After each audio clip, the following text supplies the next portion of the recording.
ಯಾರು ಅಲ್ರಿ ಮತ್ತು ತಪ್ಪು ಮಾಡಿ ನೀವು ವಾಪಸ್ ಕೊಡ್ತಾರ ಅವರು ತಪ್ಪು ಮಾಡಲಾರ ಕೊಡ್ತಾರ ಯಾರೇ ಅದು ಅಲ್ಲ ತಗೋಬೇಕಾಕ ಇವತ್ತು ಇದು ಎಟ್ಟಾಗ ನೋಡ್ರಿ ನಾ ಮುಂಚೆನೇ ಹೇಳಿದ ಸಿದ್ದರಾಮಣ್ಣವರು ಸಮಾಜದ ಅತ್ಯಂತ ಹಿಂದುಳಿದ ವರ್ಗದಿಂದ ಬಂದಿರತಕ್ಕಂಥ ಒಬ್ಬ ಮುಖ್ಯಮಂತ್ರಿ ಈ ರಾಜ್ಯಕ್ಕೆ ಅವರು ಬೇರೆ ರಾಜ್ಯಗಳಿಗಿಂತ ಸ್ವಲ್ಪ ಅಂತರವಾಗಿದ್ದರು ಕಾಂಗ್ರೆಸ್ಸಲ್ಲಿ. ಅಂಥ ಒಂದು ಪರಿಸ್ಥಿತಿಯಲ್ಲಿ ಇದು ನಿರ್ಮಾಣ ಆದಾಗ ಹಿಂದೆ ರಾಮಕೃಷ್ಣ ಹೆಗಡೆಯವರು 30 ವರ್ಷ ಹಿಂದೆ ರಾಜೀನಾಮೆ ಕೊಟ್ಟದ್ದು ಜನರು ಇವತ್ತು ಕೂಡ ನೆನೆಸ್ಕೋತಾರೆ. ಸಿದ್ದರಾಮಣ್ಣವರೇ ನೀವು ರಾಜೀನಾಮೆ ಕೊಡೋದು ಭಾಳ ಯೋಗ್ಯ ಅಂತಕ್ಕಂಥ ಮಾತು ನಾ ಹಿಂದೆನೇ ಹೇಳಿದ್ದ. ಇವತ್ತು ರಾಡ್ಯಾಗ ಸಿಕ್ಕು ಒದ್ದಾಡ್ಲಕತ್ತಾರ, ರಾಡ್ಯಾಗ ಸಿಗಾಕೊಂಡಾರ ಒದ್ದಾಡ್ಲಕತ್ತಾರ. ಯಾರು ಬದುಕಿಸ್ತಾರೆ ಇವ್ರಿಗೆ? ಅಲ್ರಿ ಸೈಟ್ ತೊಗೊಂಡು ಅದನ್ನು ಕೊಡ್ಬೇಕು ಯಾಕೆ ವಾಪಸ್ಸು?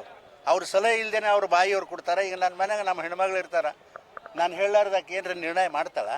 ಇವೆಲ್ಲ ನಾಟಕ ರೀ, ಸಾಕಿನ್ನ ಇದು ಗಬ್ಬು ನಾರ್ಲಕತ್ತದ ರಾಜಕಾರಣ. ನಾನು ಬರೀ ಅದು ಒಂದೇ ಪಾರ್ಟಿದಲ್ಲ, ಎಲ್ಲ ಪಾರ್ಟಿದು. ನಿನ್ನೆ ನೋಡಿರಿ ಹಂಗೆ ಕುಮಾರಸ್ವಾಮಿ ಅವ್ರ ಮೇಲೂ ಹೇಳ್ತಾರೆ, ಮತ್ತೊಬ್ಬರ ಮೇಲೂ ಹೇಳ್ತಾರೆ, ನಾಳೆ ನಮ್ಮ ಎಲ್ಲೂ ಹೇಳ್ತಾರೆ. ಇದು ಒಟ್ಟಾರೆ ನಿಮಗೆ ಹೇಳಬೇಕಂದ್ರೆ ರಾಜಕಾರಣ ಈ ರಾಜ್ಯದಲ್ಲಿ ಎಲ್ಲರೂ ಕೂಡಿ ಗಬ್ಬಿಡಿಸಿದೆವು ಅಷ್ಟೇ. ಪಕ್ಷದಲ್ಲಿ ಇಲ್ಲ, ಎಲ್ಲ ಪಕ್ಷಗಳು ನಿಷ್ಠೆಯಿಂದ ಕೆಲಸ ಮಾಡ್ತಾವೆ. ಆದರೆ ರಾಜಕಾರಣಿಗೆ ನಾವೇನದಲ್ಲ ಅದನ್ನೆಲ್ಲ ಗಬ್ಬು ಹಿಡಿಸಿದೆವು. ಏನ್ರಿ ಹಾಂ ಅಲ್ರಿ, ಏನು ಕಾಂಗ್ರೆಸ್ನಾಗ ಗೌಪ್ಯ ಮೀಟಿಂಗ್ ದಲಿತರು ಮಾಡಿದ್ರು ಅದೇನು ನಾಟೋದಿಲ್ಲ.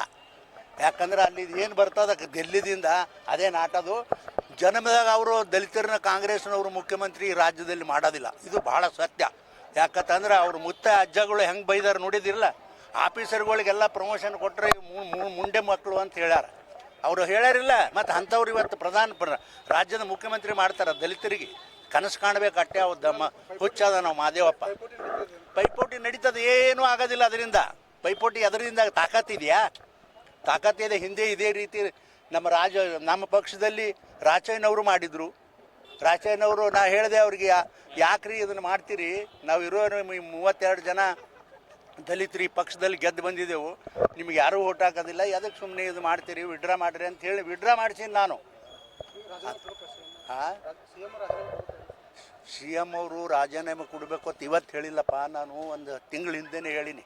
ಈ ಸಂದರ್ಭ ಬಂದಾಗ ಇವತ್ತು ಅದನ್ನೇ ಉಚ್ಚಾರಣೆ ಮಾಡಬೇಕಾಗ್ತದೆ. ಯಾಕಂದ್ರೆ ಇದು ಸರಿ ಅಲ್ಲ. ಇನ್ನು ರಾಜೀನಾಮೆ ಕೊಟ್ಟರು ಅವ್ರಿಗೇನು ಅಷ್ಟು ಒಳ್ಳೆಯ ಹೆಸರು ಬರೋದಿಲ್ಲ ಸಿದ್ದರಾಮಣ್ಣನಿಗೆ. ಕುಟಲ್ಲಿ ಇಟ್ಕೊಂಡು ಕುಂದ್ರೆ ಅವ್ನಿಗೆ ಯಾರು ಕೊಡತ್ತಾರ? ನಾವಂತೂ ಬಬ್ಬೆ ಹೊಡೆಯವ್ರು ಹೊಡೆದೇ ಹೊಡಿತೇವಪ್ಪ. ಇಟ್ಕೊಂಡು ಕುಂದ್ರಲಿ, ಅವ್ರಿಗ್ಯಾರು ಬೇಡ ಅಂದಾರ?